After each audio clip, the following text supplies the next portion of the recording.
What's up, YouTube family? Xavier Mayberry here, giving y'all a back workout. And today, I'm training with my friend Stratford Washington. You guys should go check out his YouTube channel here. He just started it. So it's Stratford with 1T Washington. And so he's a powerlifter, I believe. Just know it's insane numbers that he lifts. I think his squat is somewhere in the 800s. And if that's any indication of the rest of his lifts, then yeah, he's phenomenal when it comes to maximizing his workouts.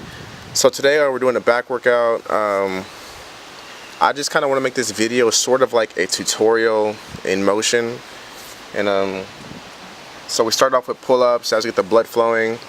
And keep in mind the footage I have shown here, this is maybe half of our back workouts, to be honest, because we didn't, for a powerlifter, when a person thinks of a powerlifter, the first thing that comes to mind, well, to me, is low volume, heavy weight, big guts, not big guts, big gut, big belly. But he sort of changed my perspective, because he's doing more volume than I've ever done in my workout. So I believe we maybe did 10 or 11 different workouts, but shown here is like maybe 6, I believe. So yeah, we started off with pull-ups. I think we did 4 sets of 10. Then we did some T-bar rows. And I never really did these, shown here, I never really did these workouts, but I've done these for the last few months. Oh yeah, this is an old video, by the way. I have been MIA. I suffered a pretty bad back injury from squatting too low, actually. A to G, ass to grass, way too much, too frequently, too often, too heavy weight, and my back was just messed up. So I have been recovering. And so yeah, we did a few sets of these, and you notice he doesn't fully let his arms hang. And since he's a powerlifter, what he told me was they do accessory lifts like this. It's just to maximize their performance when they do the 3 main lifts, which is deadlift, bench press, and squat. See, when I do them, it's like to sculpt the body, get stronger, but there's no, if I did maximize my squats doing this, I wasn't aware. But everything he does, his back movements, his back days, his leg days, they're all to go towards his 3 main lifts. So when you see him do his workouts, he may not go fully extended or fully this and that, because the 3 main lifts don't really require that.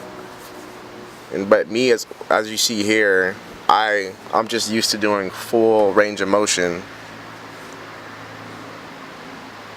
And since my shoulder is also under some pain at the moment, I was actually happy I did this, because I haven't done 2 plates and a quarter in a minute. But yeah, this was like 6 in the morning. I was hungry. I was not down, but I was like, man, let me go ahead and see what's the deal with him. And so yeah, this was one of the best workouts I've ever. I went home right after this workout. I passed out for like 6 hours. I woke up maybe like 1 or 2. But yeah. So yeah, what I've been doing in the interim since I've been not on YouTube is basically recovering my back, my shoulder, fixing a lot of imbalances I had in my body, increasing my mobility, just a lot of recovery work. Nothing like interesting, but a funny thing is, a lot of YouTubers I see, and I don't blame them or anything, but a lot of YouTubers, they'll show you like the eating and the working out, but none of them will show you the stretching and the foam rolling and the mobility work that it takes to do these exercises. So yeah, I've been looking at a lot of Athlete X. If any of y'all know him, he's like the perfect dude for any athlete, doesn't matter what you're doing. So yeah, we stayed on these for a minute. I think all our workouts, we did 4 sets of 10 to 12, and he did like 4 sets of 20 of everything. And I think this was my last one. 3 plates.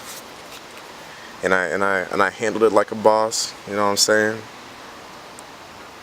This is back when I had those things you call haircuts. Yeah. I'm thinking about making a video on vegan gains. So if I get like 5 likes, I might make a video about vegan gains, because he's just been going around the fitness industry, and I was like, I have not spoken about it. But I think this was my last set here, and keep in mind, okay, so for the T-bar row, we had an underhand grip. The underhand grip engages more the mid back and rear delt. If you had an overhand grip, it's more upper back and still rear delt. So this is back day with emphasis on your lats, your latissimus dorsi. So that's the emphasis. So everything we do, we're trying to feel constant tension of our lats.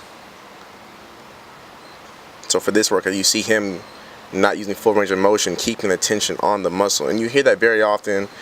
People say it's bad form. But keep in mind, he's an athlete with training for a specific goal. So for a bodybuilder, they can maybe be more fluid when it comes to the way they train, because if it gets results in looking good, the symmetry, then they can do that. But he's a powerlifter, so he goes for strength. So he's trying to keep the tension of the muscle. He's trying to stimulate it as much as possible. Whereas me, you see me trying to do it slowly, activate it, trying to get the blood. I'm trying to build muscle while he's going for strength. You see, he's using like the whole stack, like a boss. See, I probably stayed around 120, 130. And it's funny, when I first started working out at a gym, I was doing like 160, 170. So I always think, was I doing it wrong? But yeah, you often hear pull with your elbows on back day, and people are like, what does that mean? That's why you see me using my fingers the way I'm using it. It's so I will use less bicep and just kind of like, if it makes sense, if somebody had their hand in the middle of your back, just kind of try to squeeze their hand between your shoulder blades. That's the feeling you're trying to get there. Then we did the behind the back something super awesome. I don't know what this is, or what I felt. For me, it kind of activated my mid back and sort of the back of my lat, if that makes sense. But yeah, it was just a different movement. I've never done it before. And then we superset it with the behind the neck lat pull downs. And honestly, I don't know if I'll do this movement again, because it just felt iffy on my traps, on my neck.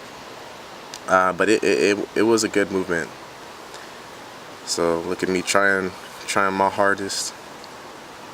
Yeah, excuse me if you can hear the wind. I'm outside right now, chilling, doing this commentary.